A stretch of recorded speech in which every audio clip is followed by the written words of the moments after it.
E aí, gente, tudo bom? Hoje nós estamos aqui para ter uma conversa sobre como vai ser o futuro de bares, restaurantes pós-pandemia, né?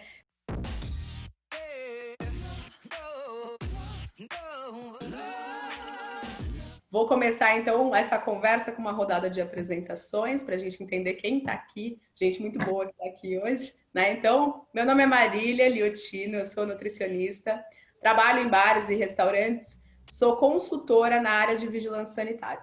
Eu sou Ana Carolina Albieri, sou designer de interiores e engenheira de produção. E eu sou a Clara Vicente e eu sou arquiteta especializada em varejo e projetos corporativos. Bom, então, estamos vivendo aí um momento de uma pandemia e isso está fazendo, para os bares e para os restaurantes está sendo muito pesado, está tendo muitas modificações, né? E, inclusive, semana passada eu estava assistindo uma live de uma galera da gastronomia, que eles estavam falando lá de Milão, e eles estavam contando um pouquinho do que já estava acontecendo lá, né? Que eram as mudanças que estavam acontecendo lá. Então, eu queria ver com vocês, assim, o que vocês já percebem que pode ser uma mudança que vai acontecer pós ou durante ainda a nossa pandemia. O que é interessante, Marília, é que essa percepção que os italianos estão tendo é porque eles estão à frente na linha do tempo com relação à questão da contaminação do corona, né? Então, eles já estão tendo uma noção de como é que vai ser a volta à normalidade, vamos dizer assim, entre aspas, porque a gente sabe que por um bom tempo a gente vai ter que se adaptar a essa realidade desse vírus ainda aí à solta, e por um bom tempo ainda as pessoas vão ter um pouco de receio de sair de casa, né, e tudo mais. Então, com isso, já se percebe lá como vai ser a mudança de comportamento do consumidor, o que as pessoas vão começar a esperar quando elas saírem para jantar. Sim, o interessante é porque eles estão marcando esse processo como a mudança do século XXI, então vai mudar o comportamento humano, de uma forma geral. No quesito de restaurante, ele vai ser uma das últimas categorias que vai voltar a ter um consumo efetivo igual tinha antes, porque as pessoas realmente vão voltar com mais receio. Elas vão pensar se aquele lugar é seguro ou não, aquilo ela tem que mostrar para ela toda a segurança que ela tem na casa dela. Então, assim, ao mesmo tempo, a gente vai surgir com restaurantes que está subindo a quantidade de delivery, o pessoal está comprando e retirando o pedido com medo de estar no local e tendo contato com outras pessoas. Então, assim, até voltar essa cultura de ir no lugar com uma galera para tomar uma cerveja vai demorar um tempo. Então, assim, como a gente passa essa confiança para esse público que está inseguro a partir de agora? Eu tenho percebido muito, o que me fez perceber uma mudança já imediata é o público, vou chamar de leigo, tá? Mas não se ofendam. Mas é o público que não é um público de gastronomia, é um público, né, donos de restaurante ou funcionários de restaurante, começar a me procurar para tirar dúvidas do que seriam quesitos de higiene, né? E que isso é uma coisa que nunca aconteceu, né? As pessoas podiam até ter esse pensamento, mas nunca foi ativo de alguém vir e me procurar. Isso me fez perceber que as coisas não vão voltar a ser como elas eram, né? As pessoas estão muito mais atentas ao que vai acontecer, ou o que está acontecendo no restaurante, ou se eu devo comer lá, né? Então, eu acho que isso são percepções que eu fui tendo de um tempo para cá. O que vocês estão percebendo na área de vocês, que são coisas que talvez vão pegar daqui a pouco? Algumas pesquisas que o pessoal está fazendo, tanto na Europa quanto nos Estados Unidos, a gente vê uma redução de quantidade de pessoas dentro dos restaurantes. Então, assim, a gente vai ter uma redução de 1/3 a metade da quantidade de pessoas lá. No caso, o dono de restaurante ele vai começar a perder muito com isso, né? Financeiramente falando. E ainda tem muita especulação, não tem nada muito certo, não tem nenhuma determinação de governo sobre isso, porque eles ainda estão em estudos, né? Outra medida que o pessoal está pensando em fazer é divisão entre pessoas, barreira física, de acrílico. Alguns restaurantes já implementaram isso em Hong Kong, na China. Só que a gente tem uma cultura muito diferente da deles, então assim, a gente tem que ver se essa relação vai realmente ser efetiva no Brasil. Outras questões que estão falando é que vai aumentar muito essa questão de ir buscar no local e o pessoal tem que se adaptar com a questão de ventilação. do ambiente, porque a maioria dos restaurantes são fechados. A gente tem um problema muito sério que agora é shopping, porque toda a ventilação lá é toda fechada. Então, assim, como é que vai ser a manutenção desses ares condicionados? Como é que o pessoal vai fazer certificação? Então, assim, na Espanha já surgiu um movimento entre os lojistas e donos de rede de hotel para criar uma certificação, para eles terem isso e falar que eles estão livres do corona. Então, já é uma nova ideia, uma mudança de mindset para a pessoa se sentir segura com aquele local que ela está indo consumir. Aí vai ser importante as pessoas agora o consumidor vai começar a procurar locais de segurança.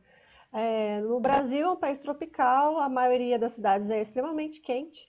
A maioria dos restaurantes precisam ser fechados com ar-condicionado e ter um nível de ventilação mínima e fechado, né? É tudo compactado, compartimentado.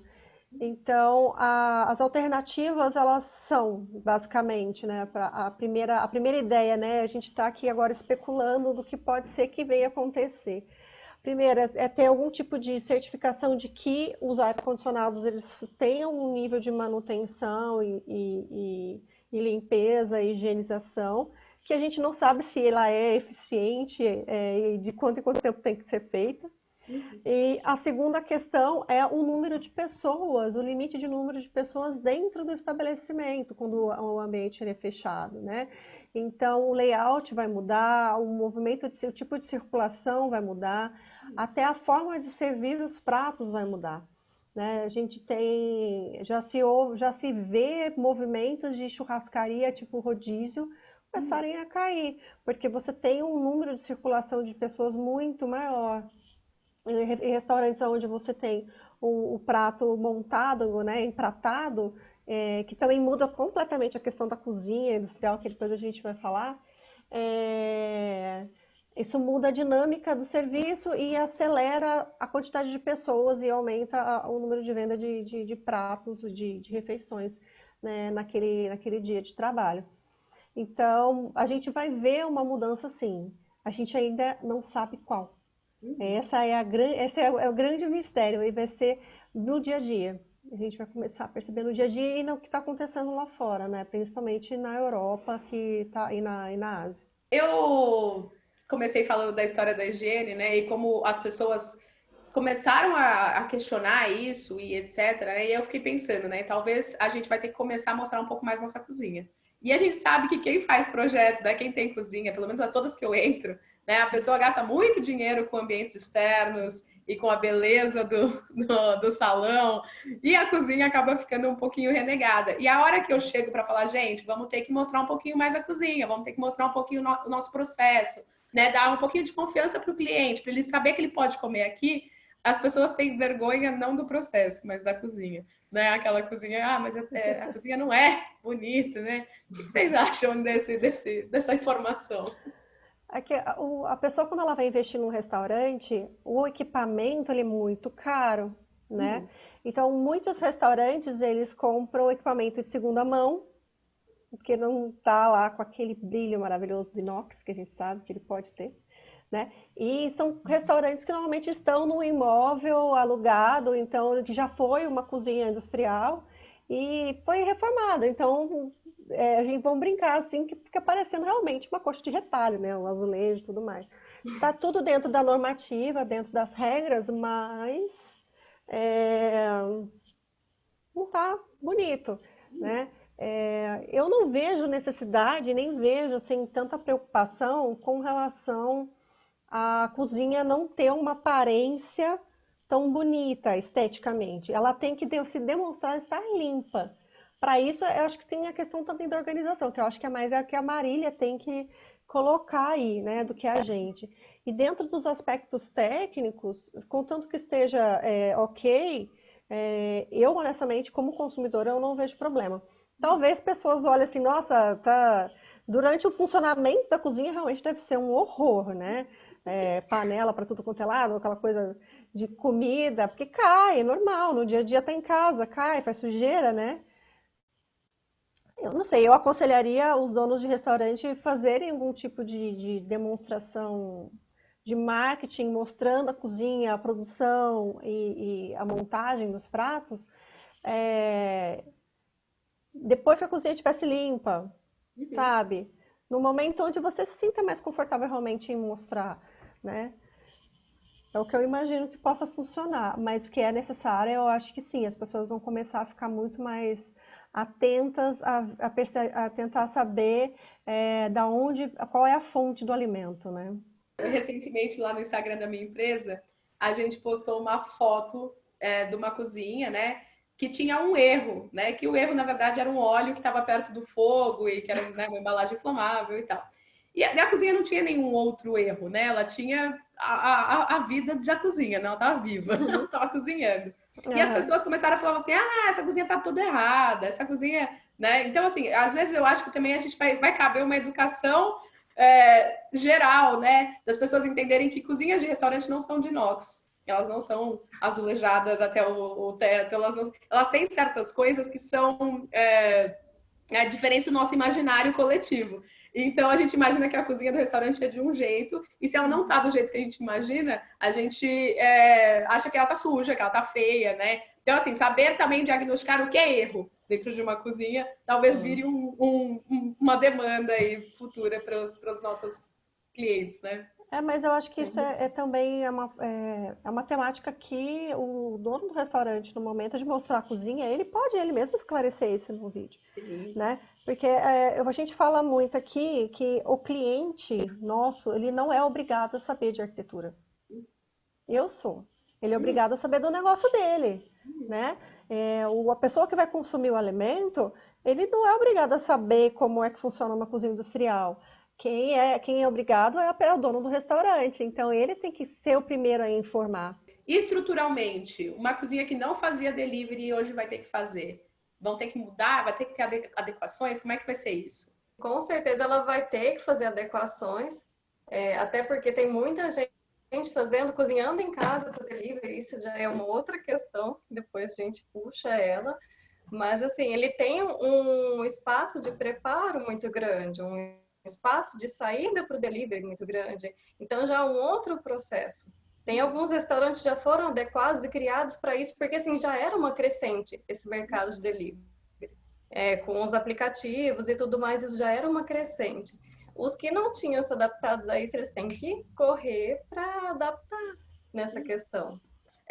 A gente tem agora, né, trabalhando com tudo no escuro, também essa tendência das pessoas cozinharem em casa e a gente não tem noção de como foi esse preparo, né? Sim. Então, acho que por isso, mais que nunca, a gente precisa fazer um demonstrar como é que a comida foi feita. Não é mais só eu confio porque é um restaurante que eu gosto muito, né? Agora não é mais isso, é uma prova de que a gente está fazendo certo e que a gente está fazendo de uma maneira adequada, né? Então, isso eu acho que é uma coisa importante. Voltando só à questão das dark kitchens, a gente tem, assim, o último projeto de restaurante que a gente fez é um restaurante japonês e o objetivo dele era trabalhar apenas com entrega. E por uma sorte dele, ele encontrou um imóvel onde já tinha um salão quase pronto. Então a gente fez só um tratamento de estético mesmo e funcional, como um funcionamento de fast food mesmo, né? Retirada no balcão, a pessoa senta, depois deixa a bandeja na lixeira.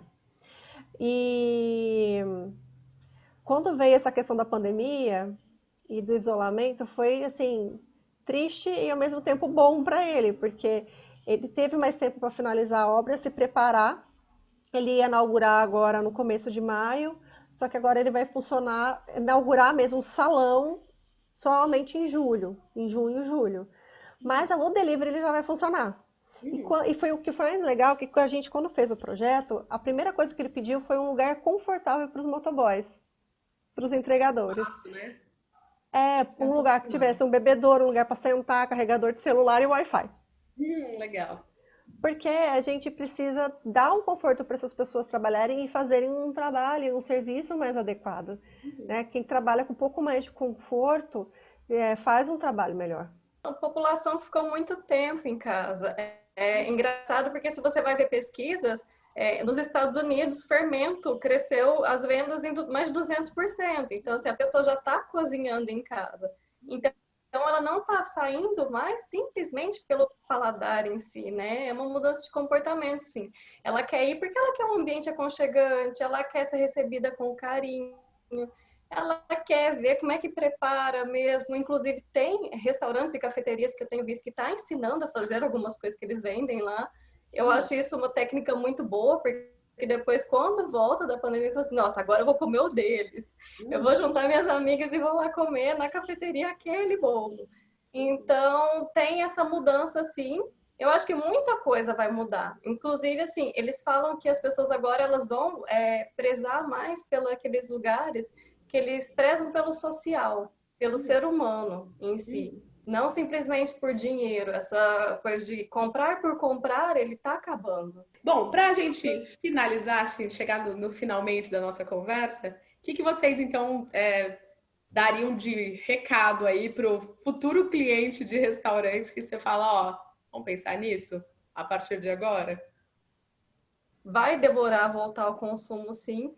Para quem compra em delivery, procura saber o fornecimento, de onde vem, como é preparado isso, porque o nível de contaminação em uma cozinha, ele é...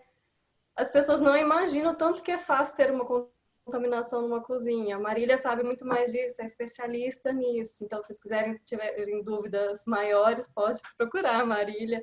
Mas procurar mesmo esse tipo de informação, porque isso é sério, é muito sério. E quando voltar tudo, a gente vai ter que ter cuidado. Se tá com algum sintoma, não vai no lugar. Chegou no lugar, faz asepsia, passa álcool em gel em todos os braços. Provavelmente eles vão ter que limpar sapato para entrar também. Veja se os funcionários estão fazendo isso também. Tenta dar uma olhada, reparada no lugar, se tem uma ventilação boa, se tem alguma certificação, se esse dono de restaurante, se essa equipe passa para você essa segurança. Legal. É importante para o dono do restaurante também começar a divulgar os cuidados que ele está tendo. A gente observa que as empresas que os restaurantes principalmente, aqueles que já estavam aí no digital, já tinham algum tipo de operação de marketing, estavam já mais preparados para esse momento. A grande maioria deles não teve problemas, assim, teve problemas, mas não teve problemas muito sérios, como no caso de demissão e tudo mais. Aliás, alguns relatam até um aumento na quantidade de pedidos e contratação, né? Ao contrário de alguns restaurantes que não eram preparados para o delivery, não estavam no digital e agora estão tendo que mandar embora, fechar as portas, né? A gente sente que o momento é de quem está mais preparado vai sair dali mais forte. Não vai deixar de sofrer, de passar pelos problemas, mas vai sair mais forte. E outra coisa que é muito importante para quem é dono de restaurante hoje, começar a pensar no que o teu cliente ele vai esperar de você. E se preparar para isso. E deixar os ambientes mais convidativos para eles utilizarem o espaço de uma forma mais confortável e segura. Obrigada, então, por essa conversa que foi muito esclarecedora. Obrigada, Marília, pelo Obrigada. convite. E a gente grava uma próxima no nosso. Tá bom. Um beijo, tchau. Um beijo. Tchau, tchau, gente. Obrigada.